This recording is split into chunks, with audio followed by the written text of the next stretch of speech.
There is a fact in life, and that was mentioned in Surah Al-Balad. Allah Azza wa Jalla, He said, لَقَدْ خَلَقْنَا الْإِنسَانَ فِي كَبَدٍ, that the human being has been created in kabad, in hardship, labor, difficulty, and in struggle. You know, the word kabad, it's used in the sentence among the Arabs when they would say, الشَّمْسُ فِي كَبِدِ السَّمَاءِ, that the sun is right in the middle of the sky. And when the sun is in the middle of the sky, that is when it is the hottest part of the day. So it refers to an intense struggle and difficulty. Allah Azza wa Jalla, He said, we created the human being in difficulty and in struggle. And you know, brothers and sisters in Islam, in life you can choose one of two paths. A path that brings you closer to Allah Azza wa Jalla, and a path that distances you away from Allah Azza wa Jal. And many people think that if they choose the path other than Islam, a path that moves them away from Allah, then they will not face hardship and struggle and difficulty. And this is absolutely incorrect and a flawed approach to think about life.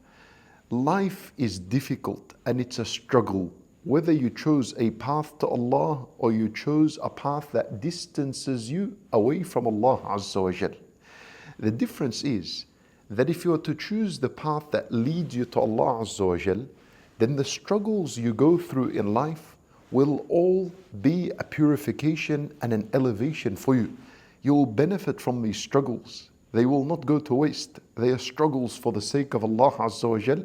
They will cleanse you, they will purify you, and eventually you'll meet Allah Azza wa Jal in the paradise, the ultimate abode for the believers. Allah Azza wa Jal, He says, مَا يُرِيدُ اللَّهُ لِيَجْعَلَ عَلَيْكُم مِّنْ حَرَجٍ.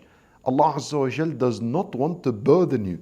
وَلَكِنْ يُرِيدُ لِيُطَهِّرَكُم. However, He wants to purify you. وَلِيُتِمَّ نِعْمَتَهُ عَلَيْكُمْ لَعَلَّكُمْ تَشْكُرُونَ. Subhanallah.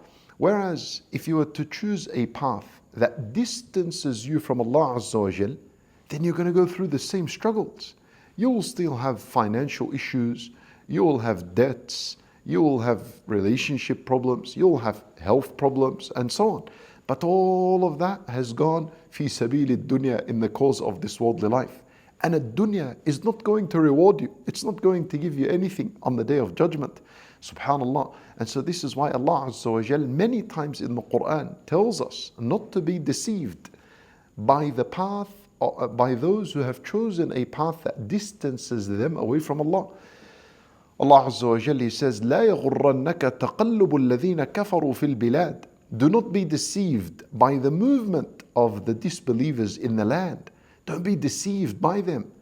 متاع قليل, Allah said, it is nothing but a little enjoyment. ثم مأواهم جهنم, then their final abode is Jahannam, the hellfire. وبئس المهاد وبئس المصير, and what a horrible, wretched, evil place it is. Subhanallah.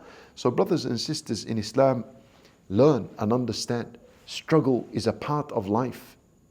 If you are on a path that is leading you to Allah, you observe your prayers, you observe your deen, you worship Allah, you abide by the commandments, you keep away from the prohibitions. There is difficulty, there is intense struggle, but all of that is sabr. It's all for the sake of Allah Azza wa Jal. And it's all a purification and elevation on the Day of Judgment.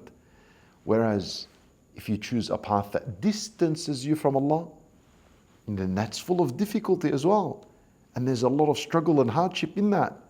And don't be deceived by those that have chosen that path, thinking that they don't go through struggle.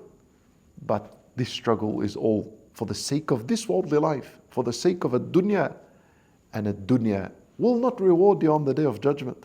A dunya itself will not be of any benefit to you on the Day of Judgment. And such a person will find himself among the losers, among the failures, among those who earn the displeasure of Allah Azza wa Jal.